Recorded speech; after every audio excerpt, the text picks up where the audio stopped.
Hi friends, welcome to our channel. இன்னைக்கு இட்லி, ஆப்பம், பூரி, சப்பாத்தி எல்லாத்துக்குமே ஒரு சூப்பரான சைட் டிஷ் எப்படி ப்ரிப்பேர் பண்ணலாம்னு பார்க்கலாம். அதுக்கு முன்னாடி வீடியோ பார்க்குற ஃப்ரெண்ட்ஸ் அனைவரும் இதுவரைக்கும் நம்ம சேனலை சப்ஸ்கிரைப் பண்ணாதவங்க ப்ளீஸ் மறக்காமல் சப்ஸ்கிரைப் பண்ணுங்கள். இப்போ எப்படி செய்யலான்னு பார்க்கலாம். இப்போ கடாய் ஹீட் பண்ணிவிட்டு இதில் ஒரு 50 ml ரீஃபைண்ட் ஆயில் சேர்த்துக்கோங்க. ரீஃபைண்ட் ஆயில் இல்லைன்னா கடலை எண்ணெய், தேங்காய். இப்போ சேர்த்ததுக்கப்புறமா இது கூட 2 மீடியம் சைஸ் பெரிய வெங்காயத்தை இந்த மாதிரி நீல ஷேப்பில் கட் பண்ணி வச்சுருக்கேன். இதை ஆயிலில் சேர்த்துட்டு நல்லா கலர் சேஞ்ச் ஆகிற வரைக்கும் வதக்கலாம்.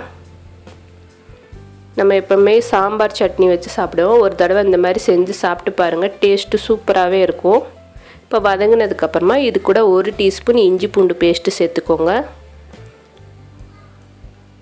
ஒரு மீடியம் சைஸ் தக்காளி இந்த மாதிரி நீல ஷேப்பில் கட் பண்ணி வச்சுருக்கேன், அதையும் சேர்த்துக்கலாம். சேர்த்துட்டு கொஞ்சம் லைட்டாக வதக்கிற போகிறோம். இப்போ லைட்டாக வதக்குனதுக்கப்புறமா இது கூட 2 மீடியம் சைஸ் தக்காளி இந்த மாதிரி அரைச்சி வச்சுருக்கேன் விழுதா, அதையும் சேர்த்துட்டு நல்லா அந்த தக்காளியோட தண்ணிலாம் ட்ரை ஆகி நம்மளுக்கு ஆயில் பிரிஞ்சு வரணும், அந்தளவுக்கு வதக்கலாம். இதுக்கு தேங்காய்லாம் தேவையில்லை, நம்ம அரைச்சி வச்ச தக்காளி பேஸ்ட்டே போதும்.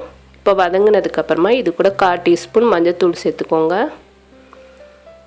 காரத்துக்கு தேவையான அளவுக்கு 1 டேபிள் ஸ்பூன் தனி மிளகாத்தூள்.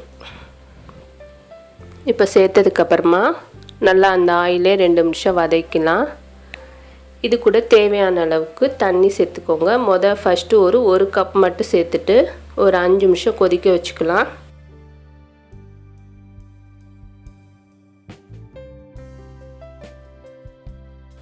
இப்போ கொதிக்க ஆரம்பிச்சிருச்சு. தேவையான அளவுக்கு உப்பு சேர்த்துக்கோங்க. உப்பு சேர்த்துட்டு இதை மூடி போட்டு அடுப்பை சிம்மில் வச்சுட்டு ஒரு 5 நிமிஷம் கொதிக்க வைக்க போகிறோம்.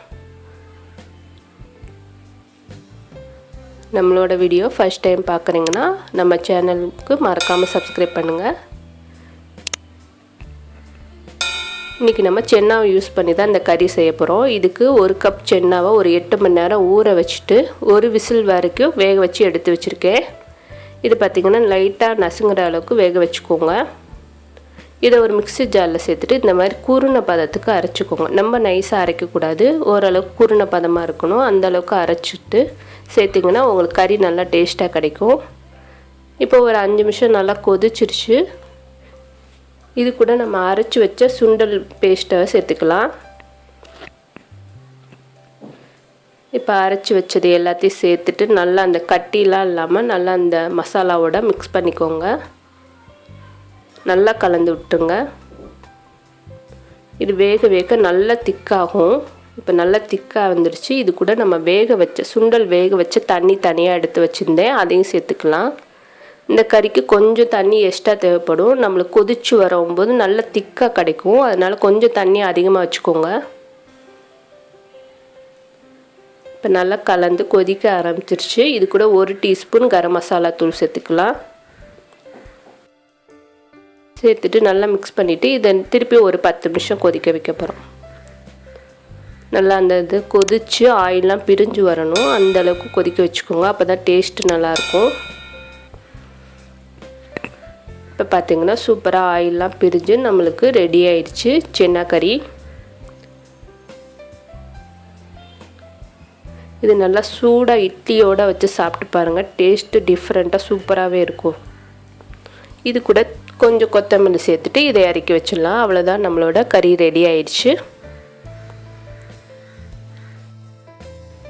இதே போல் நீங்களும் செஞ்சு சாப்பிட்டு பாருங்கள். இப்போ நம்மளோட கறி ரெடி ஆயிடுச்சு. இது நல்லா சூடாக இட்லி, ஆப்பம், சப்பாத்தி, பூரி எல்லாத்துக்குமே இந்த சைட் டிஷ் சூப்பராகவே இருக்கும். கண்டிப்பாக ட்ரை பண்ணி பாருங்கள். இந்த வீடியோ உங்களுக்கு பிடிச்சிருந்துச்சுன்னா ப்ளீஸ் மறக்காமல் நம்மளோட சேனலுக்கு சப்ஸ்கிரைப் பண்ணுங்கள். தேங்க்யூ.